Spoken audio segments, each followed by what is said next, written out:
It's a Wee Natter. I'm Marc Steele, and across the table from me is... Jenny Steele. And we are joining you on the week that back to school hits the shops. They've not broke up yet though, have they?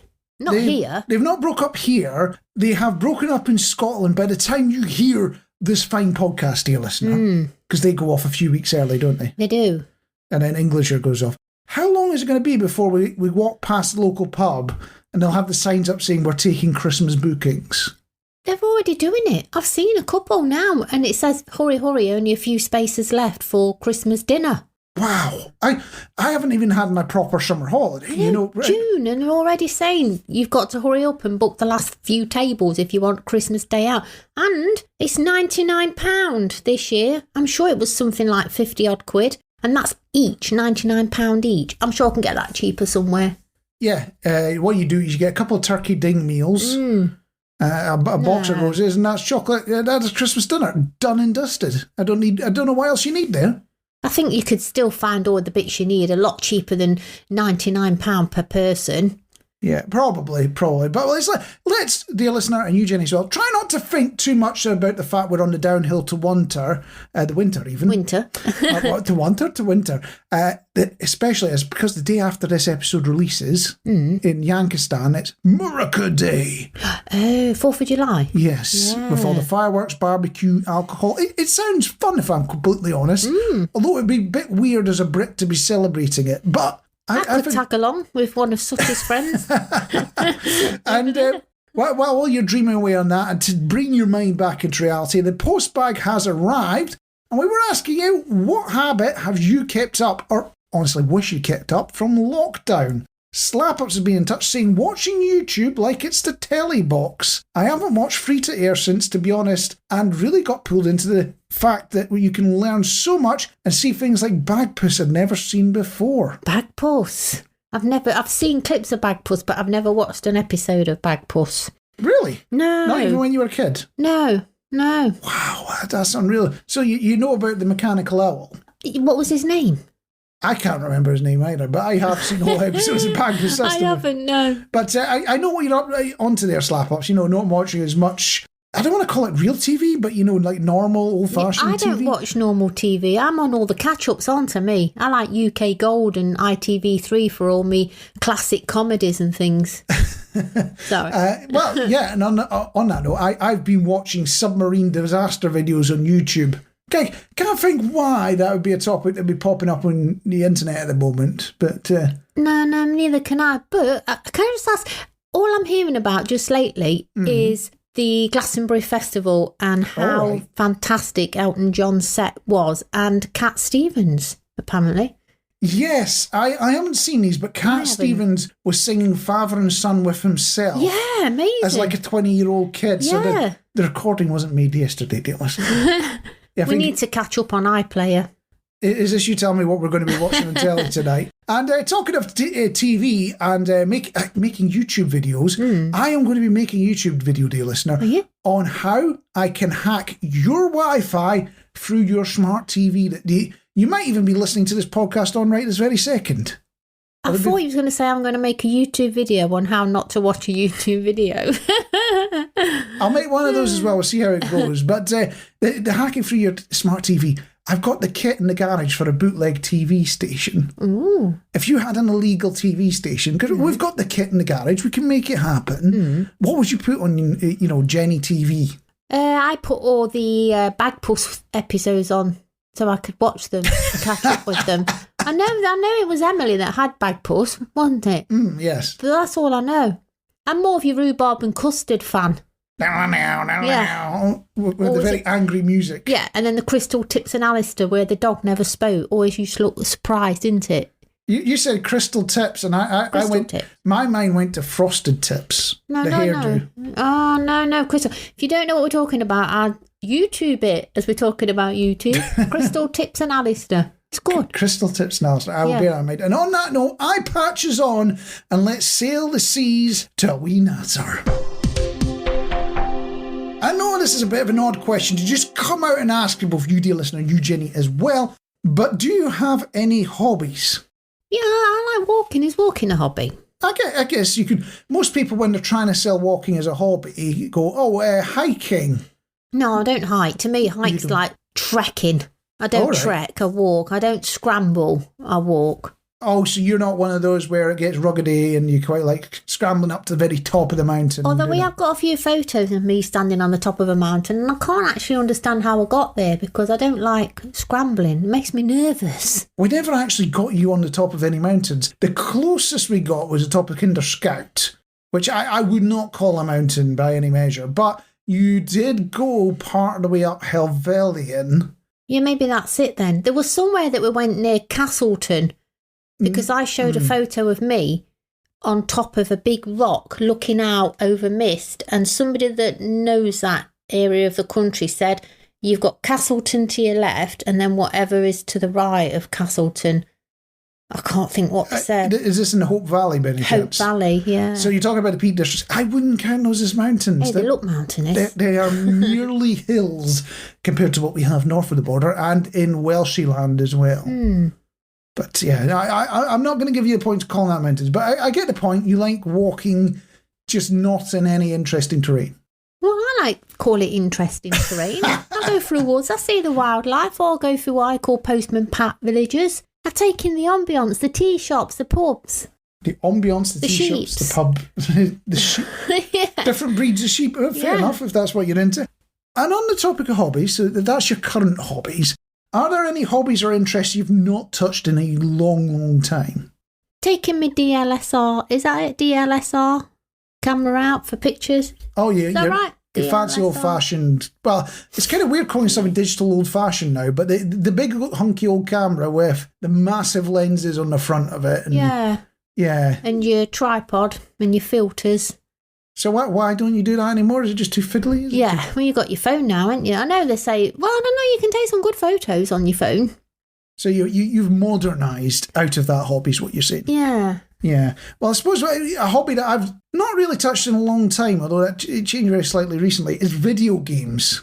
I've never been into them. No, so Grand Theft Auto, back in the original 2D days, was a game I got really into. Quite enjoyed that one. And I even had the Grand Theft Auto London as well. Oh, well, you're attacking black cabs, are you? And saying, get out of my cab. There might have been black cabs. There's definitely red London buses, because it was set in 60s London. And if I remember correctly, it said you're brown bread when you died and failed a mission. Did it have a craze in? Did it have a craze? They were 60s London, weren't they? There was gangs, but I don't remember whether it's the craze or not. It's been so long since I played it. And on the Grand Theft Auto franchise, Grand Theft Auto 3 San Andreas, they got me through university when I was supposed to be studying. So, do you want to know the daft bit? Yeah. My parents got me the video games console as a gift when I was at university. Did they? Yeah, I don't know what they were trying to promote there, but admittedly, it was a console that you could buy a bunch of controllers so you could have some mates playing and it could be quite sociable, but it did seem like an odd thing to give somebody who's supposed to be studying and getting things done. Yeah. So there you go, have a games call. I'm not saying the gift was bad, I thanked them for it and all that, but it's odd when I think back to it now. But the only sort of video games I played in recent times has been a new Zelda game, but I can go years between video games. And it sounds like you never got into them in the first place. You don't have any favourites at all then? Not really, no. Did a bit of Sonic. Bit of Sonic. I can't get on with Sonic the Hedgehog. It goes too fast for me. It just looks like a blur. It's like FIFA. If you go round to a mate's house, and this might have been only in a certain era, but we went round to a mate's house, they'd have their PlayStation or whatever on, and 9 times out of 10 they'd want to play FIFA. Yeah. I find it all totally boring, I've got to be honest. I ain't got the concentration for it. Yeah, so they want to play FIFA, or they want to play the fighting games is the other one. And they would know how it all works inside out, and pull all these moves. And yeah, they know how to play the game. And they give you no instructions. It's usually the duff second console, the controller they give you. Yeah. You know, Mad Cats or something like that. It doesn't work half the time. So they give you this second controller and just go, all right, there you go. And you've got to try and figure it out while they're absolutely running rings around you. I get lost with press A, B to jump, A, B, C together. And then you think, what does the Z button do? And it's crucial, the Z button. I don't even know if there is a Z button, but there's some crucial button that you've not mastered that makes you always get killed off. Well, you say Z button. That's the Nintendo consoles have a Z button, if I remember You correctly. see, I like a Wii, Nintendo Wii, bowling, tennis. Do you want to know how long ago the Wii was?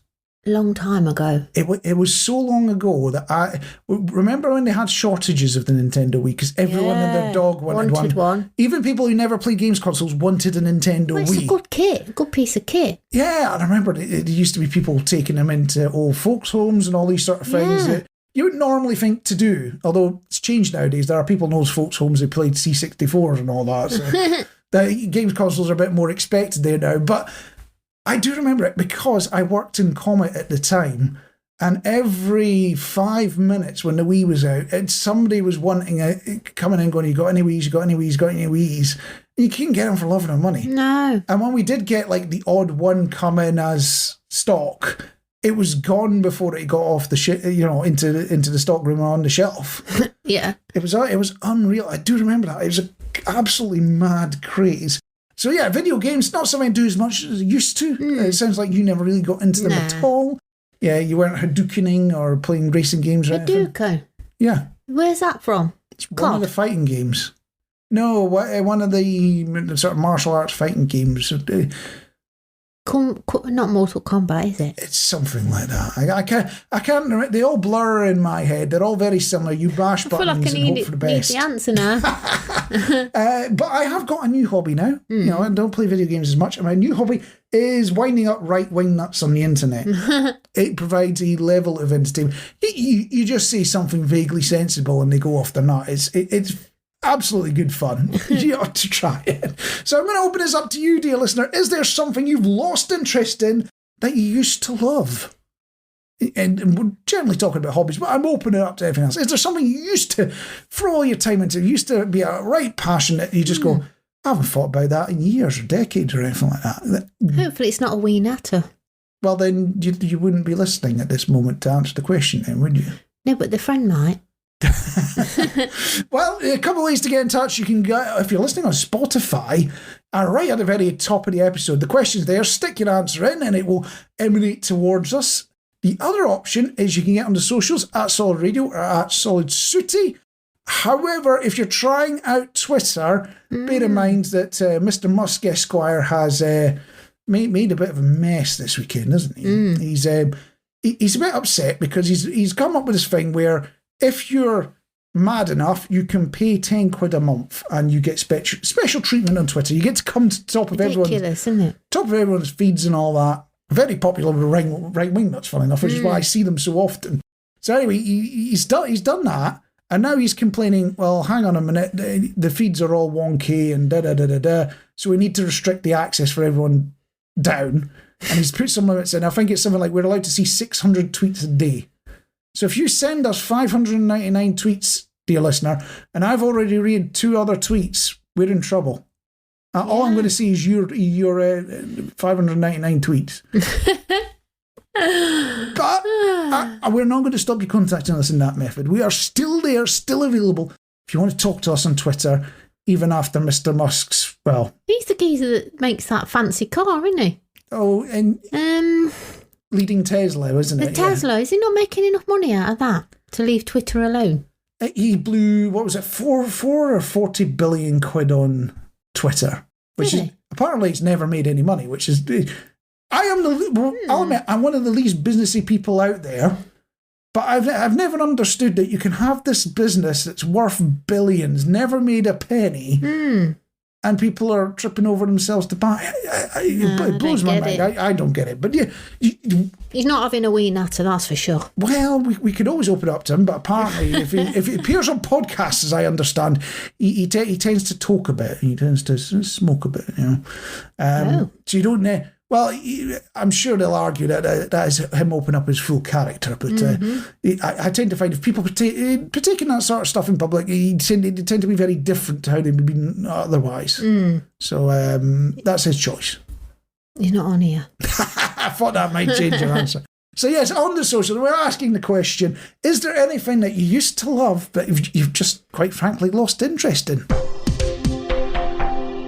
What I want you to do, dear listeners, is come with us on a journey, and you, Jenny, as well. We are going Is it still £2 for a single? They've not gone back up to £4 yet, have they? You probably want to make this a return journey because we're travelling in time. Yeah, but I have to have 2 singles. That's £2 each, £4. If I give a return, it's £8. Okay, well, we'll just have to hope the ticket machine works when we go back in time. Okay. Yeah, I need to get things in perspective. So if you remember back a few episodes, so let's go back in time a couple of episodes where we happened to touch on the manifesto that I created about what is going to happen if I become Prime Minister. Yeah. Do you remember any of the things I was pledging? No, I can't remember. That's bad, isn't it? Well, was it any coffee shops in there? Free coffees? There was nothing to do with coffee shops. Even I'm struggling here, but if I remember correctly, there was something to do with wallpaper being banned. Oh, yeah, that was it. Wallpaper's off the card.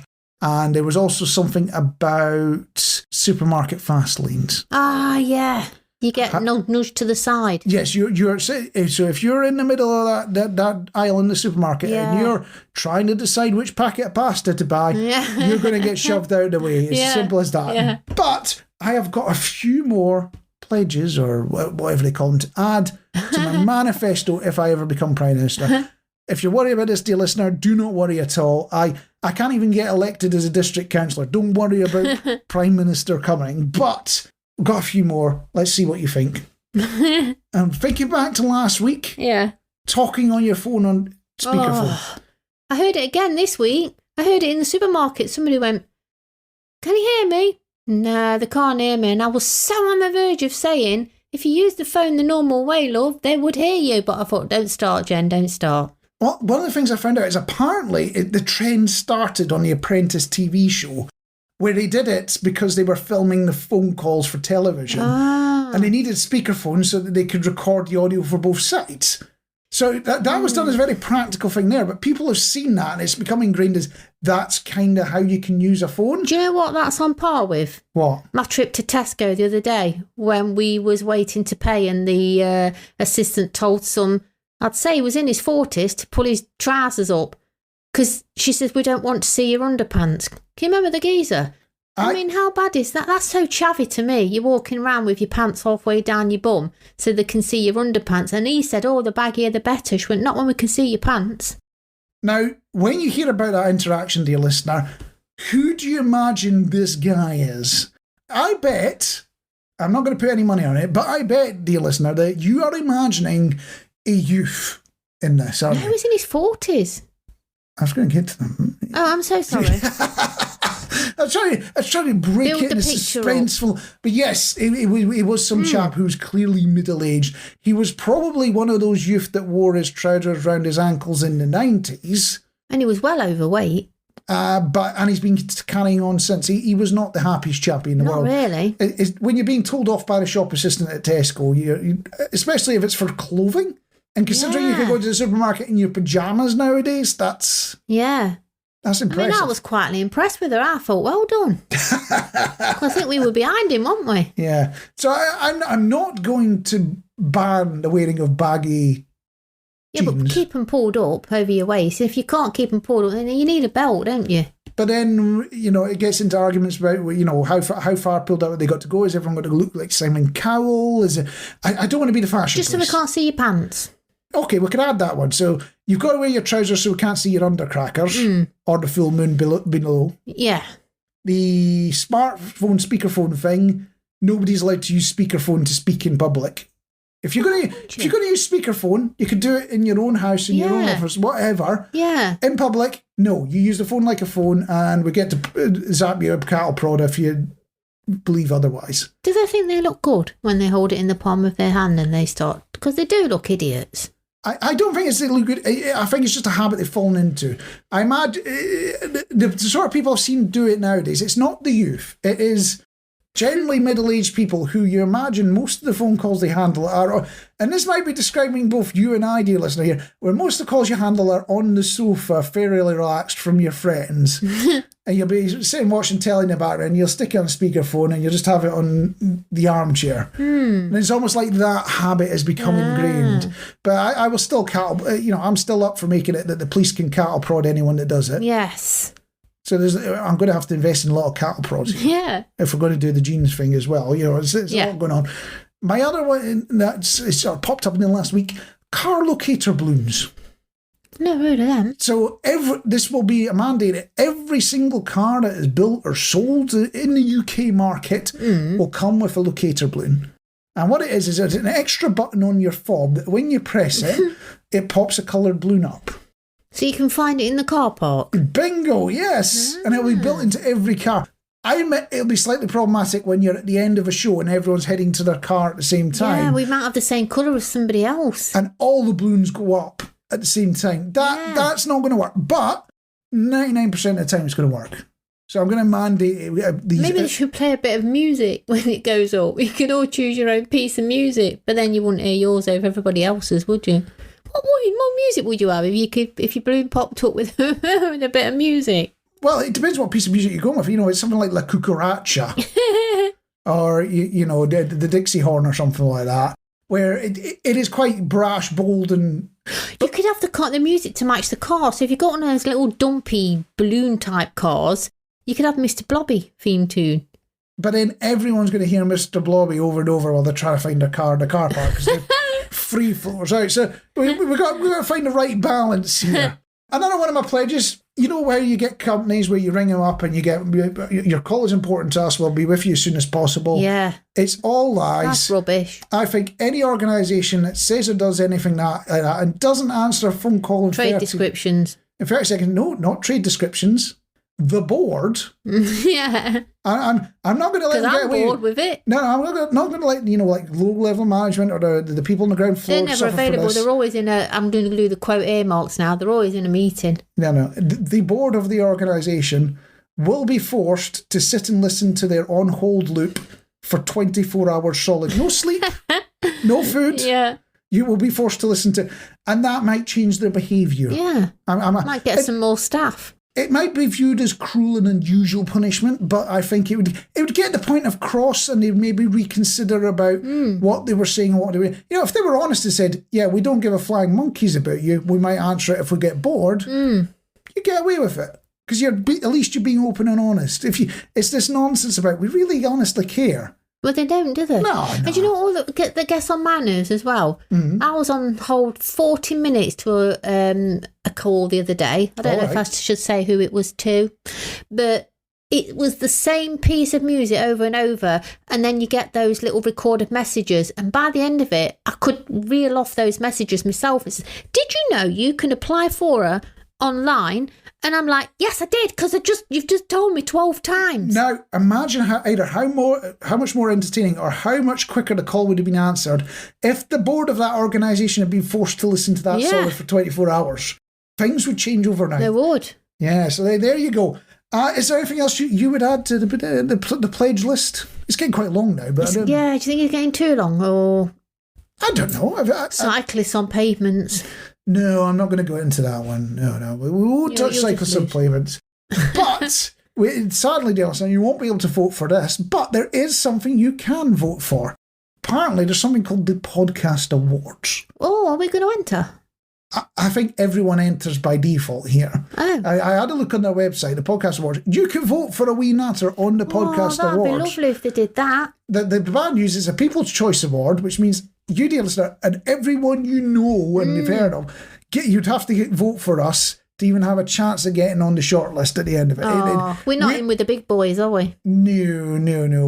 We don't have like millions of pounds to put our advertising out there, do we? No, I'll admit that. Got quid. We're glad to have you here, dear listener, but we're quite honest. We do not have the money to have a billboard campaign. I'd love that.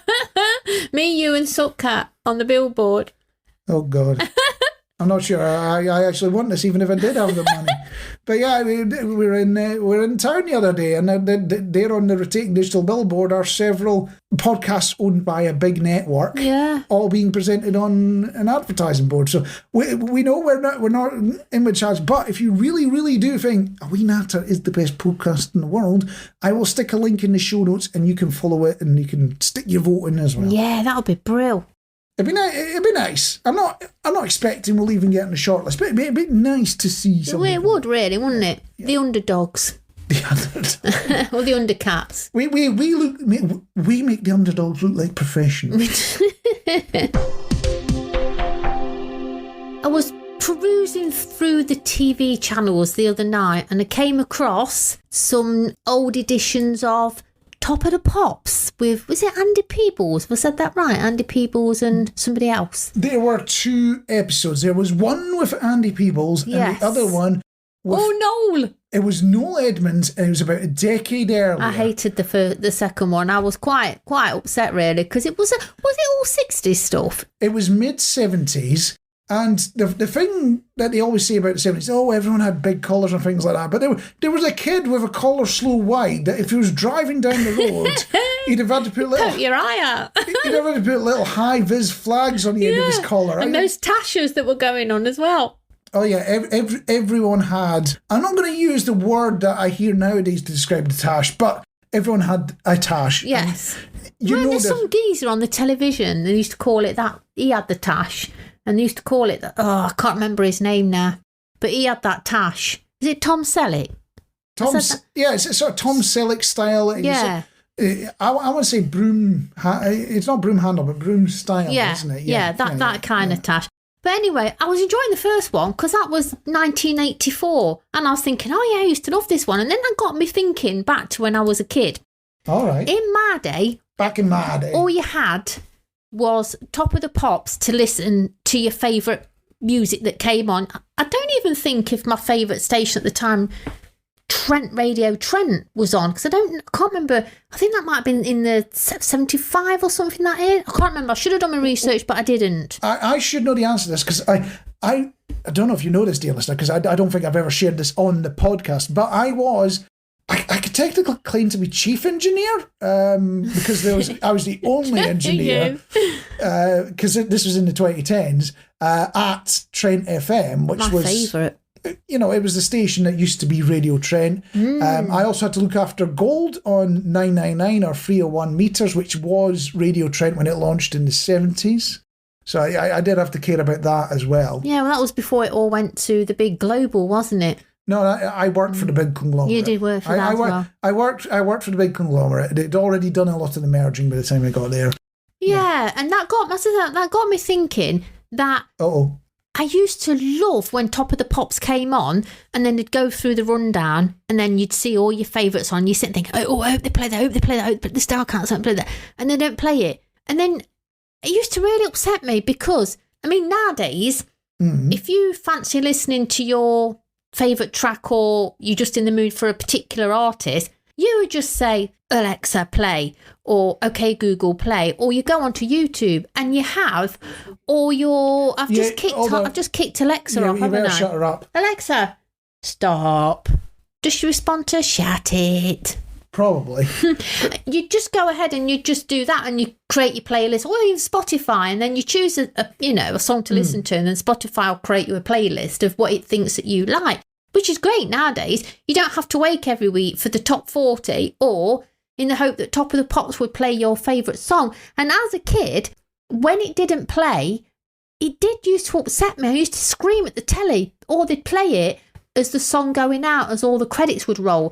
And being the only girl amongst 5 boys, my brother used to love to listen to Top of the Pops, and my mum and dad weren't that keen. And my brother always used to say to me, cry, Jen, cry, and then Dad will let us watch Top of the Pops. So I used to pretend to have to cry and get the fake tears on so we could watch Top of the Pops, because I guess I was spoilt being the only girl. Not horribly spoilt, but my dad always used to let us watch Top of the Pops. And it just got me thinking, kids today, or even teenagers, I don't know, but they are lucky, aren't they? I feel quite lucky now that, everyone's talking about Elton John, how good he was at Glastonbury. What did I do? I did a bit of a YouTube or Googled Elton John Glastonbury, and I was able to watch a couple of the sets. I thought, couldn't do this when I was a kid. You used to have to rely on Top of the Pops playing your favourite tune. Oh, yeah, and I do remember the tape days where you might have had the song on the album or whatever, but you'd have to scan through the tape or listen to the rest of the tape to get there in the first place. And that's an art, recording the top 40, because you don't want to get the presenter's voice, do you? No. Oh, God, rewind, it's and then you got no chance, have you? That's a skill. No, I remember you buy an album tape or a compilation tape and you'd have the songs on it. So I remember that, and I remember burning through batteries or 8 knots. I remember CDs. Yeah, but now you can just download that tune that you want. You ain't got to buy the whole album. I remember CD burners becoming a thing, and they were... Was that naughty, that?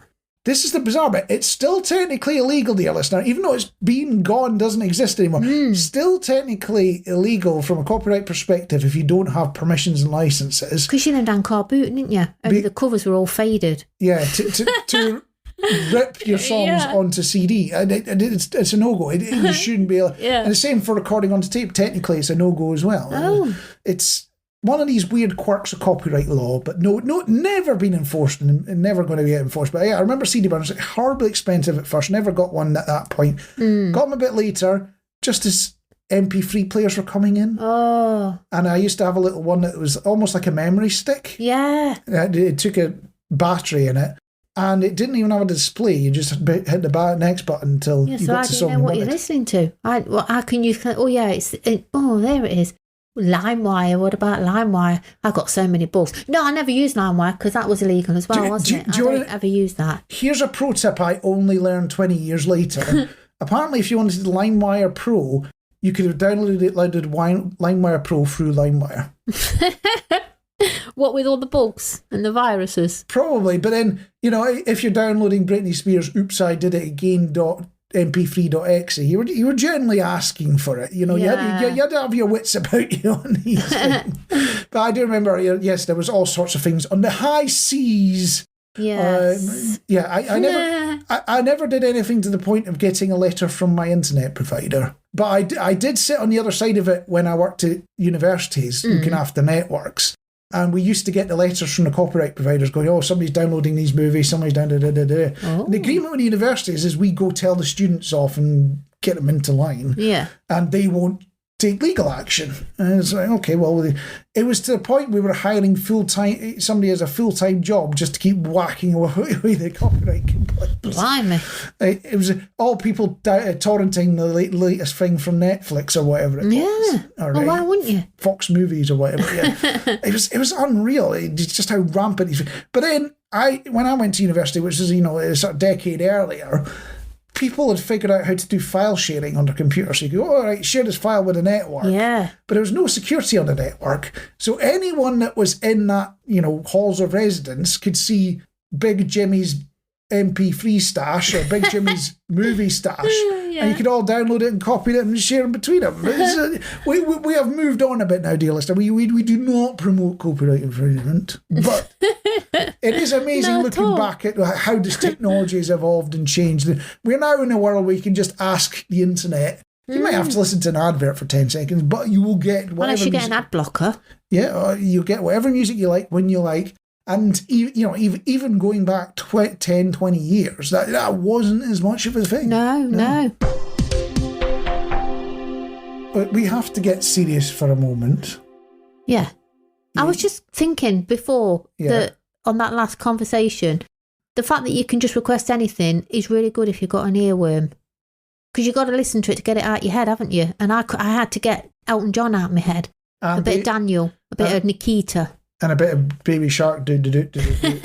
Sorry about that, dear listener. That'll be eating away at you for the rest of the day. But moving on to a important, very big, very, very serious problem. We have to come back down to earth for this one, dear listener. For you, Jenny, as well. I want your opinion, your genuine, honest opinion when I ask this. Carpet in the toilet, yes or no? No. And how did you come to that conclusion so quickly? Because you wee on it. Because you wee on it. It's amazing how none of us aim for the carpet. But you get it. Even sitting down, it still somehow happens. It's like magic. It's like osmosis, the water translates through the bowl. Or even those silly little bath toilet things. The little circle that fits around the bottom of your toilet. And you get one on your seat. And then you got your bath. No. I nenever got that. Who is putting rugs on their toilet seat? I can't believe it, can you? We have a shower and a bath in our bathroom, and when we have a bath, we put the bath mat next to the bath, and then I always move it back over to the shower, because obviously you got your toilet there as well, because that's going to be the same thing, isn't it? You'll go to the toilet if you've not moved your bath mat back over the other side, and you might dribble on your bath mat. But the thing is, you won't even see that you've done that. So you're with me. Carpet or even that U-shaped rug that goes underneath the bowl, it's a no-go. It should not happen. The only reason I asked this deal is as I went into a friend's house recently and it was full carpet bathroom. What, even at the side of the bath? We're talking, yeah, and I think it was almost like shag, but it was very deep carpet as well. Oh my God. They didn't even have that in George and Mildred in the 70s. So you're looking at it going, ooh, various people will have missed over the decades. Oh, you wouldn't want to touch it, would you? Ooh, no. But at that point, you're committed, aren't you? You have to do what you need to do. Do you have your shoes on? Yes, I thankfully did. And it did decontaminate upon return. But it did remind me of an incident that happened when I moved into my first flat here in Nottinghamshire. I think you've seen the first flat I had. In Sherwood? Yes, because I had a little house share, but then that only lasted about 3 months. And then I got this flat, which I kept for a year or two. Yeah. How would you describe this flat? A dump. Sherwood was an up-and-coming place at the time. It was, what did they call it? Gentrifying. You're starting to get all the fancy shops in and things like that. It's a nice place to shop and stuff, but it's one of those, the house was really dark and dingy, wasn't it?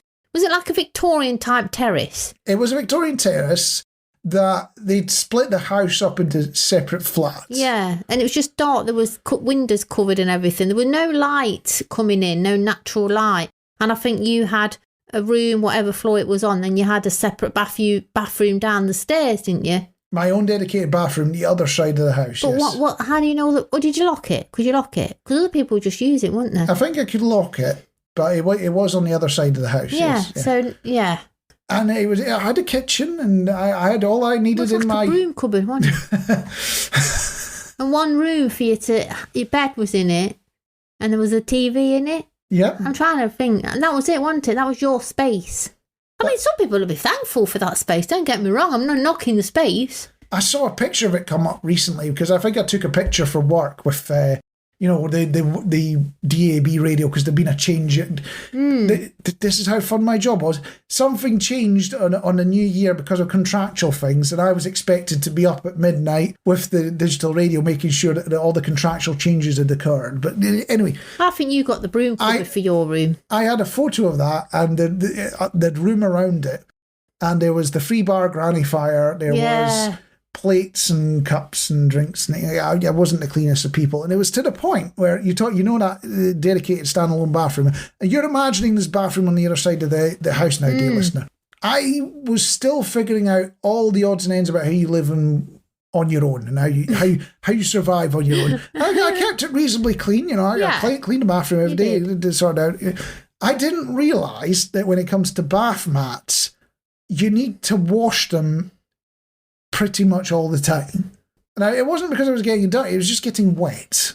Yeah. And I'd allowed it to dry and thought that would be good enough. Yeah. It got to the point where the person that was looking after the cleaning for the communal areas actually took me aside and said, look, you need to do...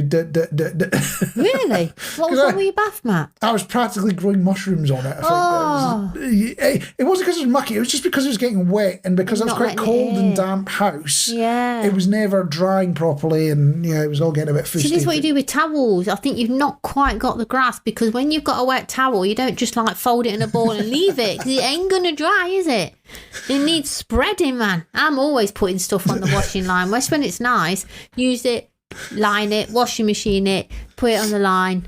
I use washing machine. I've got no issues with a washing machine, no issues with a line drying. It's just that trigger as to when to do it. As soon as you wet the towel, it needs drying. So, are you saying every cotton towel in the house is single use? No, even if you're not washing it, let it air. So you can dry your hands once, and then you've got to take the towel out on the line and let it air. And if it's starting to you've got nowhere else left dry on the towel, which I've noticed, stick it on the washing line, man. Let it air, let it dry.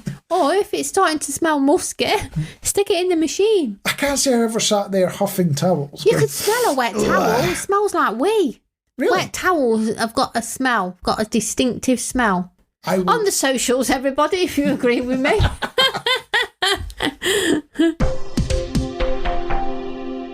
From one fear to another, I've got to ask you, dear listener, you, Jenny, as well, what is your biggest fear?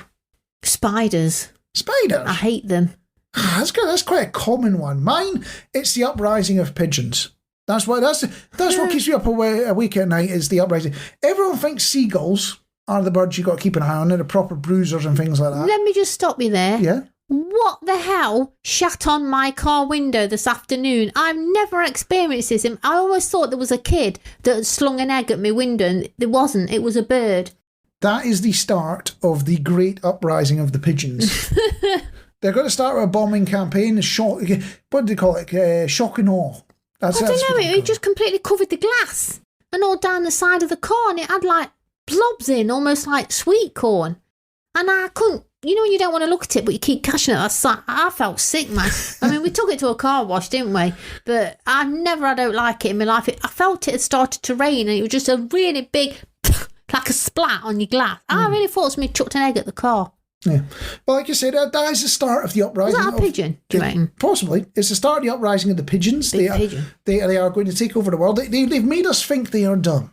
They've gone out there and made us think, oh, they're maybe a little bit cute. So, some people are pigeon fanciers. They keep them in sheds.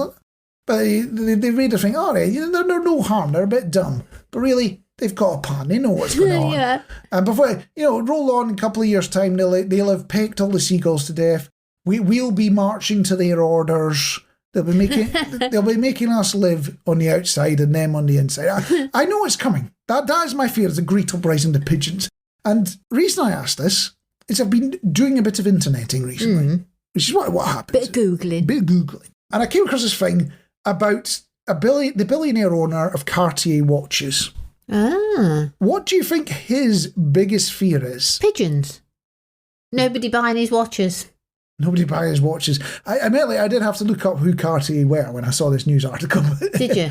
Yeah, I did. I was like, you Cartier? Oh, apparently they do fancy watches. Fancy watches, yeah. This guy's a billionaire type thing. No, apparently it's the rise of AI, which is what we're all worried about. The AI is going to take over. It's not, but it's something people don't worry about. And then his worry is, that happens, all the middle class people have no jobs, so the poor rise up. Oh. That is what, apparently, genuinely, in this article, in this interview, he says keeps him up at night is the thought of me, you, and you, dear listener, as well. Rising up and, attacking this guy for being rich when we were all poor. That's what keeps him awake at night. Why don't you give some money to charity then? Easy conscience. He could fix it, but, I think even if he did fix it, he still has the wrong fears as a billionaire. Yeah. I think he's going about it all wrong. What sort of fears do you think you'd have if you were that level of rich? I know it's hard to imagine. It is really hard to imagine, isn't it? That I'd lose it all and be on the streets. Maybe I'd invest really sillily. I don't know. You blew it all on Finder's crispy pancakes. Yeah, I just blew it all and then I lost it all. Or I'd get robbed.